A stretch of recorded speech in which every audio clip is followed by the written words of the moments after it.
The Song That Changed a Kingdom. A romantic tale of music, love, and courage. In the northern realm of Eldenmore, where winter reigns for half the year and snow blankets the mountains like a silver veil, stood a grand stone palace nestled between frozen pines and glittering lakes. It was a place of tradition, of noble bloodlines, of duty before desire, and within its towering halls lived Lady Seraphina, the only daughter of Duke Edric, a man whose pride was as cold and unyielding as the frost that gripped his lands. Seraphina was not like the other noblewomen. While they spoke of alliances and jewels, she read poetry by candlelight. While they danced with lords and generals, she listened to the wind in the trees and wished she could follow it. She wore silk and sapphire, but her heart beat to a different rhythm, one she could not name, until the night the bard arrived. It was the Festival of Frost, the grandest celebration of the year. Torches blazed in iron sconces. Chandeliers of ice sparkled overhead, and the great hall shimmered with warmth and laughter. Nobles in velvet and fur feasted on roasted venison and spiced wine, while musicians played cheerful tunes to keep the winter chill at bay. Then, from the edge of the dais, a quiet figure stepped forward. Kalen, a traveling bard with storm-gray eyes and a lute carved with stars, adjusted his worn green cloak. He had played in taverns, village squares, and roadside inns, but never before in a hall such as this. He took a breath and began to play. The music was soft at first, a gentle ripple, like a brook beneath ice. Then his voice rose clear and tender. In the valley where the silver mist lies, a shepherd boy met a star from the skies. She fell in love with his voice in the night, though she was light and he was but shadow and blight. The hall fell silent. Even the crackling fire seemed to hush. Seraphina, seated beside her father, stopped fanning herself. Her breath caught. The song wasn't just beautiful, it felt true, as if it had been written for her. Kalen continued, speaking now, not singing. The star said, "I cannot stay, I belong to the heavens." But the boy replied, "Then let me learn to fly."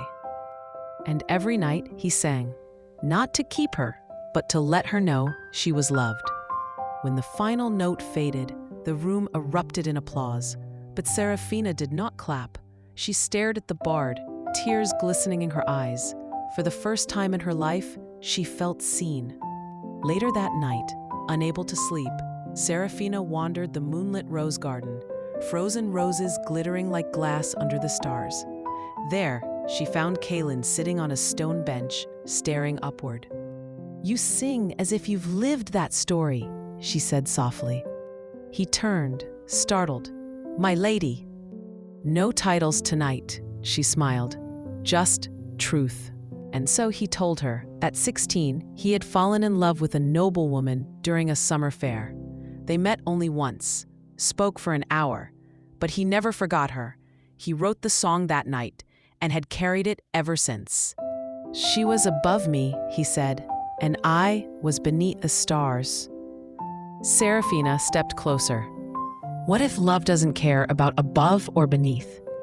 Kalen looked into her eyes and saw not a princess, but a kindred soul, trapped by duty, longing for freedom. "I would give you the world," he whispered, "but I have nothing." "You have your song," she said, "and that is more than any lord has ever offered me." They stood in silence, snow falling gently around them. For a moment, the world held its breath.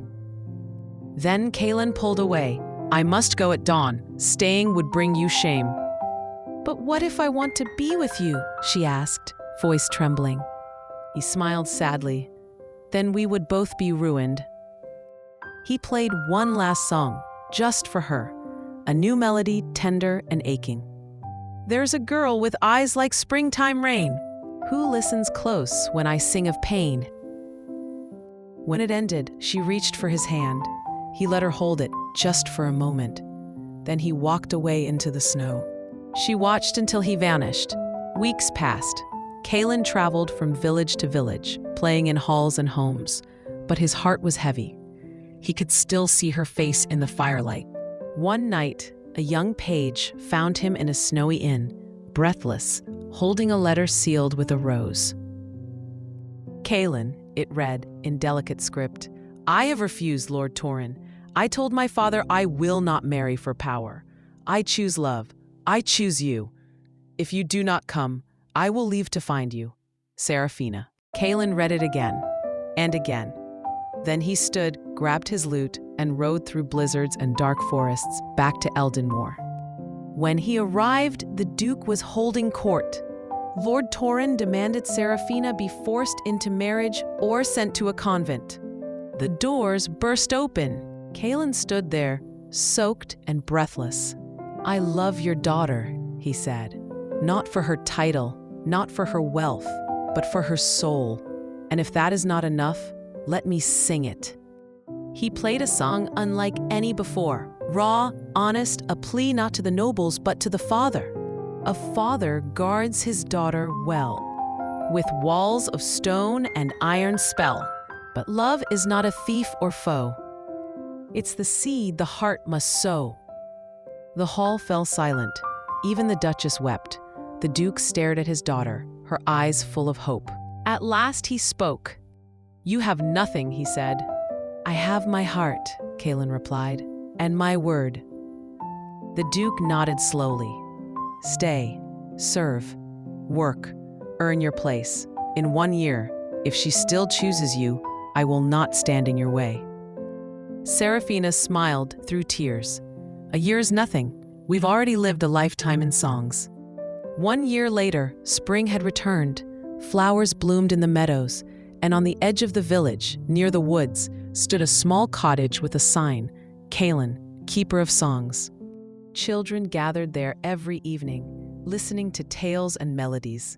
And in the garden, Seraphina, no longer a lady of the court, but a woman of her own choosing, hung laundry and hummed his songs.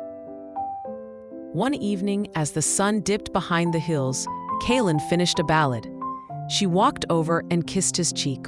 "Still love my songs, my lady?" he asked.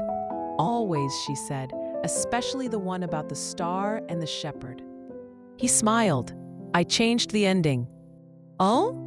"Now the star stays, and the shepherd learns to fly." She laughed, leaning into him as he played a soft tune, just for her, just for now, just for always. And so, in a kingdom bound by rules, 2 souls proved that love needs no crown, no castle, no title. Only a song, and the courage to sing it. The end.